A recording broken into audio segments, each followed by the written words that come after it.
حضرت نوح علیہ السلام جس قوم میں مبعوث تھے اس قوم میں 5 بزرگ تھے۔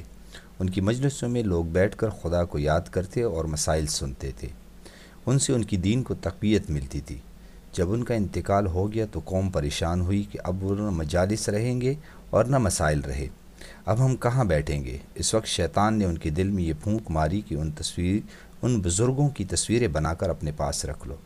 جب ان تصویروں کو دیکھو گے تو ان کا زمانہ یاد آئے گا اور وہ کیفیت پیدا ہو جائے گی۔ تو ان 5 کے مجسمے بنائے گئے۔ ان کے نام یہ ہیں ود، سوا، یعوز، یعوق اور نصر۔ ان کا قرآن کریم میں بھی ذکر ہے۔ یہ 5 بت بنا کر رکھے گئے۔ ان کا مقصد محض تذکرہ تھا کہ ان تصویروں کے ذریعے یاد دہانی ہو جائے گی۔ ان تصویروں کو پوجنا مقصد نہیں تھا۔ ابتدا میں جب تک لوگوں کے دلوں میں معرفت رہی، ان بزرگوں کے اثرات رہے، قوم توحید پر برقرار رہی اور کسی نے ان مجسموں کو معبود نہیں جانا۔ لیکن جب دوسری نسل آئی تو ان کے دلوں میں وہ معرفت نہیں رہی۔ ان کے سامنے تو یہی بت تھے، چنانچہ وہ کچھ خدا کی طرف متوجہ تھے اور کچھ بتوں کی طرف متوجہ ہوئے، اور اس طرح ان کا دین مخلوط ہو گیا۔ اور جب تیسری نسل آئی تو ان کے دلوں میں اتنی بھی معرفت نہیں رہی، ان کے سامنے بت ہی بت رہ گئے۔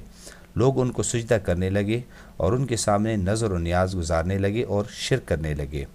الغرض شرک کی ابتدا تصویر سے ہوئی، اس لیے تصویر سے بچنا چاہیے، کیونکہ تصویر کی دلدادہ یا تو مذہبی لوگ ہوتے ہیں جو بزرگوں کی یادگار کے طور پر تصویر بناتے ہیں، مگر آگے چل کر یہ تصویر شرک کا ذریعہ بن جاتی ہے، یا تصویروں سے دل بہلانے والے لوگ ہوتے ہیں۔ یہ لوگ صورتوں میں الجھ کر حقیقت سے دور ہو جاتے ہیں۔ اس دور میں تصویروں کا غلبہ ہے۔ دیکھا جاتا ہے کہ تصویروں کی وہ قدر و منزلت ہے جو اصلی انسان کی نہیں۔ جو تصویریں پرانی ہوتی ہیں وہ شاہکار سمجھی جاتی ہیں۔ مالدار لوگ لاکھوں روپے دے کر وہ تصویریں خریدتے ہیں کہ یہ ایک نایاب چیز ہے اور پرانے زمانے کی ہے۔ آدمی کے دام اتنے نہیں جتنے ان تصویروں کے اٹھتے ہیں۔